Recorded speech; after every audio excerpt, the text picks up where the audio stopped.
Es un gusto poder saludarles y dar la bienvenida a una edición más de Una Voz en el Desierto. Hoy día llegamos a la parte final de las preguntas que se hizo Salomón y que revisamos una por una durante los videos que usted, si quiere, también los puede volver a ver, o si alguno no ha visto, para poder tener el panorama completo, puede revisarlos, están todos en YouTube. Y hoy día llegamos a lo que Salomón perfectamente llama el fin del discurso. O sea, es como llegar a un punto donde ya entonces es la conclusión. El fin del discurso. Después de todo ese tiempo que él ha gastado en hacerse muchas preguntas, en revisar la vida bajo el sol, en enfrentar sus distintos conflictos que él tuvo en su momento, tratando de dilucidarlos, finalmente llega a lo que él dice en el versículo 13 del último capítulo. El fin de todo el discurso oído es este: teme a Dios y guarda sus mandamientos, porque esto es el todo del hombre. Teme a Dios y guarda sus mandamientos. Por supuesto que cuando hablamos o nos enfrentamos a la palabra temor, entramos en una zona de mucha incomodidad. No nos gusta. Y si queremos revisar la vida en términos normales, a diario tenemos distintos temores. Algunos son dominados por los temores. Y por lo mismo entonces podemos hablar temores de distinta naturaleza. No es difícil imaginarse que quienes están bajo, por ejemplo, un cuadro de guerra, como los que desgraciadamente se están llevando a cabo en distintas partes, muy cerca de donde yo estoy grabando ahora, uno rápidamente se puede imaginar que las personas viven con temor. No saben qué va a pasar mañana, si uno de los proyectiles que serán lanzados o se están lanzando en este momento van a llegar donde ellos están. El temor. Y después hay otros tipos de temores y usted puede hacer todo un compendio de su deseo. Ahora, Salomón aquí al final dice que el fin de todo el discurso es este. ¿Qué es lo que responde todo? ¿Cuál es la clave de todo esto? De todo lo que él ha vivido y todo lo que ha pasado. Él dice: teme a Dios. El fin de todo el discurso es este: teme a Dios y guarda sus mandamientos, porque esto es el todo del hombre. En esto consiste todo. Ahora, temer a Dios. Yo quiero pedirle que por favor llegue hasta el final, porque voy a tratar este tema del temor bajo dos facetas. Una que yo la llamo, o lo llamo, el aspecto terrorífico, que está dentro de un aspecto o un concepto que yo denomino el llamado. Un aspecto terrorífico. Pero después voy a revisar y terminar viendo el aspecto de la respuesta. Y cómo se conjugan estas dos cosas. Entonces vamos por partes. Cuando yo hablo del aspecto terrorífico, simplemente me quiero circunscribir a lo que el Señor Jesús en su momento dijo. En el Evangelio de Lucas, en el capítulo 12, versículos 4 y 5. Les quiero leer. Mas os digo, amigos míos, mire el lenguaje, la cordialidad con lo que lo está diciendo. Amigos míos, no temáis a los que matan el cuerpo y después nada más pueden hacer. Pero os enseñaré a quién debéis temer. Pero os enseñaré a quién debéis temer.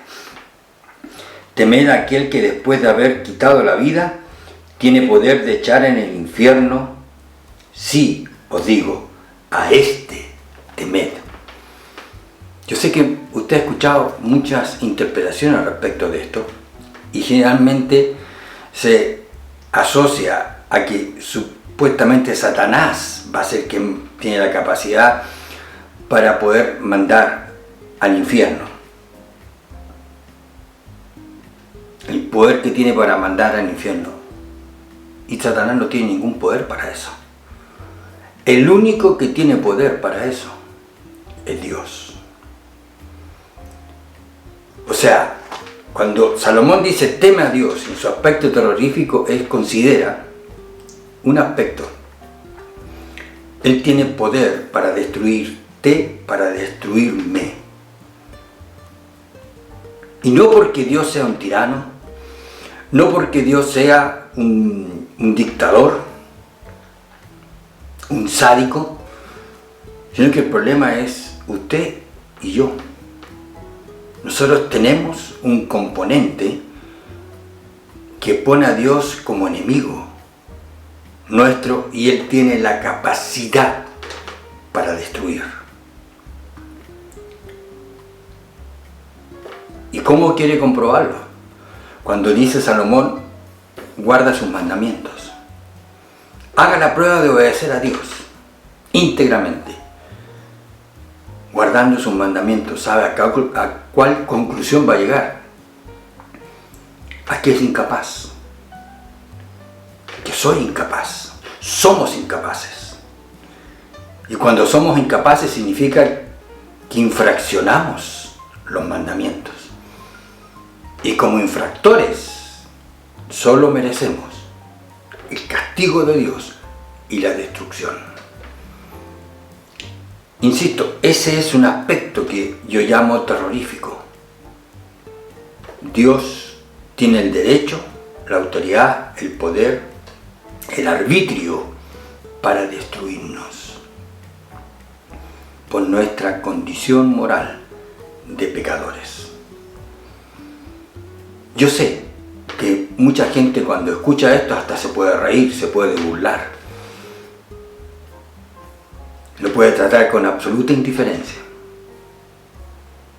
Pero están los otros que toman en serio esto.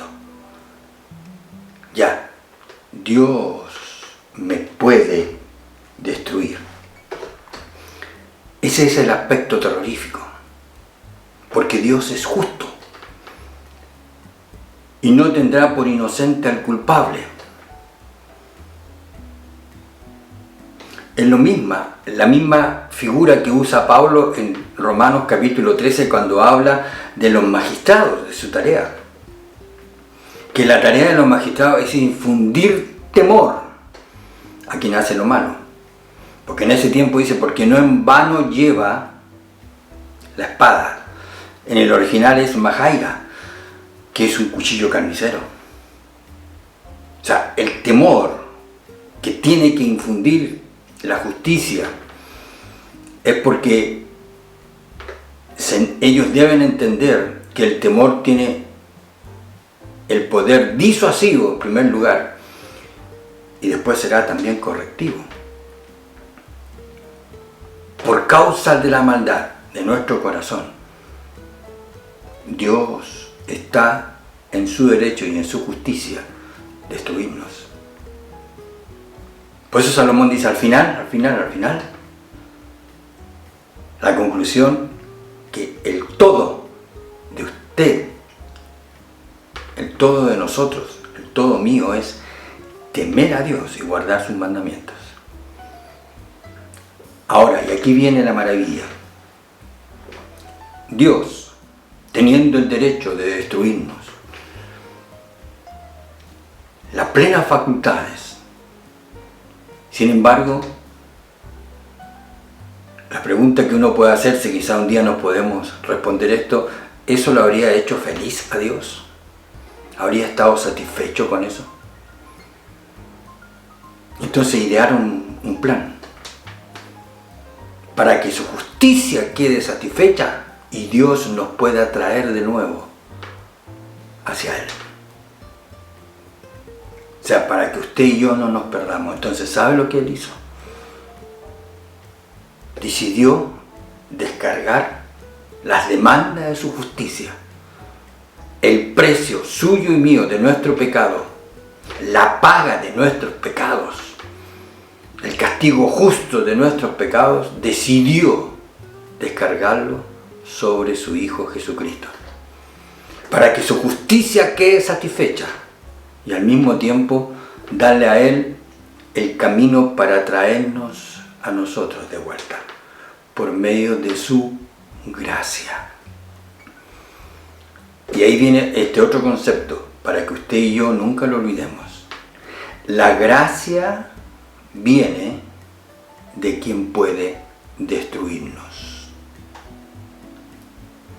Si usted puede hacerle frente a un poder y doblegarlo, significa que ese poder que usted doblega no era superior a usted. Pero con Dios entendemos este cuadro de que Dios, pudiendo destruirnos, nos regala su gracia. Una vez una mujer interceptó a un emperador en tiempo de Roma, pidiéndole que tenga misericordia de su hijo, porque había sido condenado a morir. Y teniendo el caso, el emperador lo conocía, le dijo a la mujer: pero si su hijo es un bandido, su hijo ha cometido los crímenes por los cuales es digno de que él vaya a morir. Es justo que él muera por eso. Y ella le dijo: emperador, yo no le pido justicia, yo le pido misericordia. Entonces, cuando Salomón nos dice, el fin de todo el discurso es este: teme a Dios y guarda sus mandamientos, nos está llamando a enfrentarnos, quizás cargando con el terror de estar frente a un Dios que justamente nos puede destruir, pero que a través de su Hijo, y ahí viene la segunda parte entonces, a través de la muerte de su Hijo, Él nos muestra su gracia, el favor inmerecido. Su Hijo recibe lo que usted y yo merecimos para darnos la oportunidad de tener una nueva vida. Y cuando llegamos a eso y nos abrazamos de la cruz de Cristo como el único sacrificio para el perdón de nuestros pecados, aparece la segunda faceta, con la que voy terminando, que tiene que ver con la respuesta. ¿Y cuál es la respuesta? Eso lo encontramos en Mateo, capítulo 22, del versículo 36. Y un par de versos voy a leer. Cuando a Jesús le preguntaron: Maestro, ¿cuál es el gran mandamiento en la ley? Es lo que Salomón dijo: guarde sus mandamientos. Bueno, pero ¿cuál es el gran mandamiento en la ley? De todos. Jesús les dijo: amarás al Señor tu Dios con todo tu corazón, y con toda tu alma, y con toda tu mente. Este es el primero y grande mandamiento. Y el segundo es semejante: amarás a tu prójimo como a ti mismo.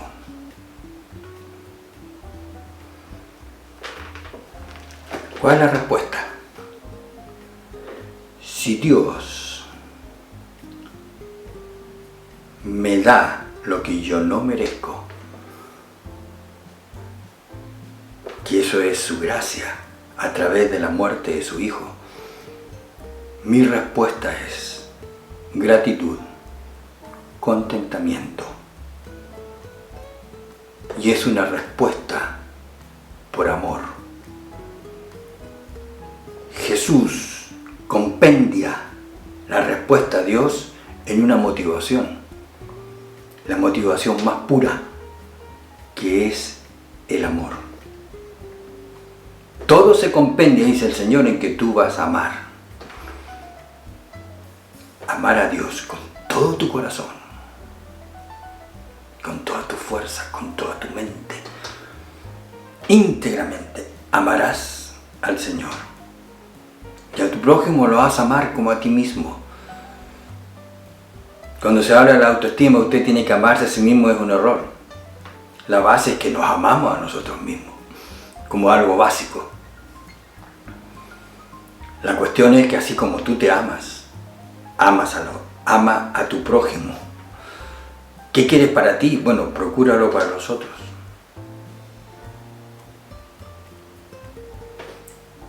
Pero el punto es entonces el amor, que es la respuesta. De lo terrorífico, de estar en una posición terrorífica, pasamos a una posición de gratitud, de alabanza, de contentamiento. ¿Y saben la paradoja que viene ahora detrás de todo eso? Es que cuando entendemos este temor a Dios de esa manera, los otros temores o se minorizan o desaparecen por la seguridad de estar en una amorosa relación con Dios. Los otros temores desaparecen. Esa forma de entenderlo, de temer a Dios, al final la paradoja es que nos lleva a la seguridad, incluso hasta la valentía. El fin de todo el discurso es este: teme a Dios. Es verdad, pasaremos el otro terrorífico, pero entenderemos la gracia, recibiremos la gracia de Cristo al entregar su vida, satisfaciendo las demandas de la justicia de Dios que caían sobre nosotros, para hacernos hijos de Él, traernos de Él de vuelta. Y en un acto de gratitud, de adoración, de contentamiento, le amamos a Él con todo el corazón. Agustín de Hipona escribió una vez algo que una par de veces lo he dicho y la gente se confunde. Es: ama a Dios y haz lo que quieras. Ama a Dios y haz lo que quieras. Porque ninguna cosa destructiva o mala puede surgir de algo tan puro como es el amor.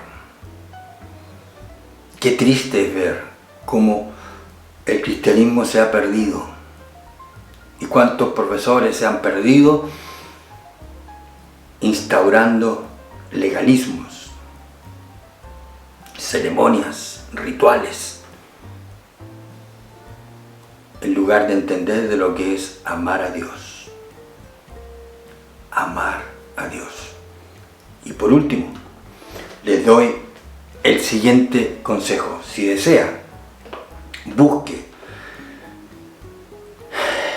en la red, en internet, en el buscador de su preferencia, busque el sermón de Jonathan Edwards, que se llama Pecadores en manos de un Dios airado. Es una belleza que nos conmueve hasta la médula. Y uno de los avivamientos que Dios comenzó en los Estados Unidos fue, entre otras cosas, con el sermón de Jonathan Edwards. pecadores en manos de un Dios airado. Búsquelo, léalo, para ver cuánta razón tiene Salomón. El fin de todo, el discurso es este. Teme a Dios y guarda sus mandamientos. Muchas gracias. Acá abajo están los datos personales míos, si es de su interés tomar contacto conmigo y visitar algunos links que aparecen aquí abajo, si es su deseo, dejar sus comentarios también. Y en lo personal les agradezco su fidelidad. Será para una próxima oportunidad donde tendremos nuevas entregas con distintos temas. Cuídense, que el Señor les bendiga. Será hasta una próxima oportunidad.